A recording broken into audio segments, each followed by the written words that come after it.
My name is Ásmundur Einar Dadason. I am Minister of Children and Social Affairs in Iceland.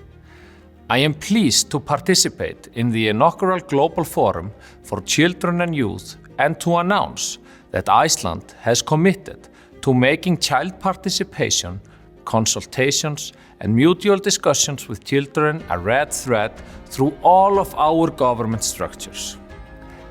Active listening between people in power and children and young people is a necessary factor in the creation of more equal and better society for all children, and we decided it was a time to act.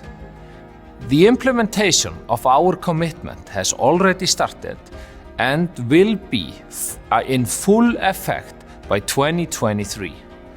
We urge other governments to join us in responding to the demands of children like those in Iceland and all over the world to give their voices, experiences and opinions the respect and space they are provided in the Convention on the Rights of the Child and deliver the fairer, greener future we have promised children and young people.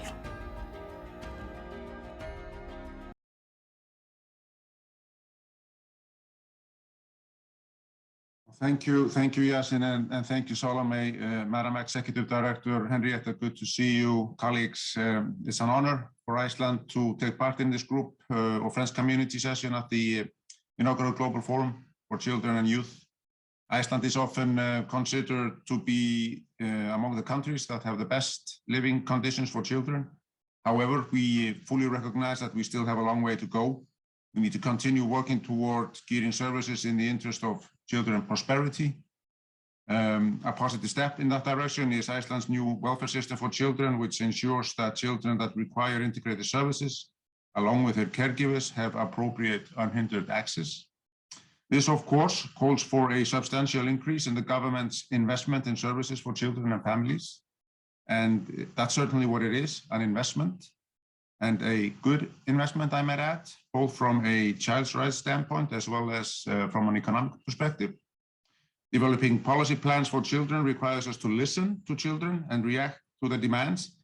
And as our Minister for Education and Children just highlighted, Iceland's policy and action plan for the implementation of the Convention of the Rights of the Child makes child participation a systemic part of the development of any future policy and legislation impacting children in Iceland. I'm therefore so pleased to introduce Maya Tipton, who is 15 years old and a member of the Icelandic Youth Council on the Sustainable Development Goals. Maya will tell us more about her experiences as a young person in Iceland and why it is important for policymakers to listen to children and youth. So Maya, over to you. Thank you. Hi, can you see me? Yeah. Okay, so hi, I'm Maya, and I'll be discussing the effects of COVID and the mental health of our children and such like. As we near the 2-year anniversary of when the world went into lockdown due to COVID, we are beginning to see the effects it had on our youth globally. We have had our schools and sports clubs closed, gone without meeting our friends and family members for long periods of time, and are worried about the health of ourselves and loved ones alike. The importance of the older generation empowered to acknowledge the struggles children face through these tough times is an essential part of moving forward and past the effects of the pandemic.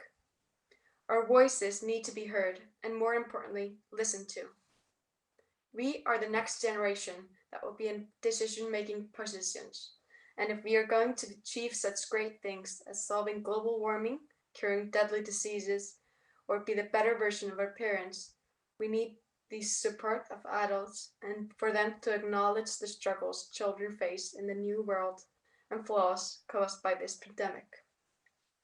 Rather than shaming us for things that could be done differently, we need guidance and support. My generation has an extreme amount of potential, so let us shine by helping us, guiding us, and most importantly, listening to us. In Iceland, we have a youth organization such as the SDG Youth Council, which I am a part of. This council consists of 12 children that come from all over the country. We have meetings with the government once a year where we present our proposals for how the government could step up their game in relation to the SDGs. We work on those proposals at our meetings throughout the year. Goal 10.2 in the Sustainable Development Goals describes the importance of this well. It expresses the importance of political, social, and economical inclusion for all, including children and young people.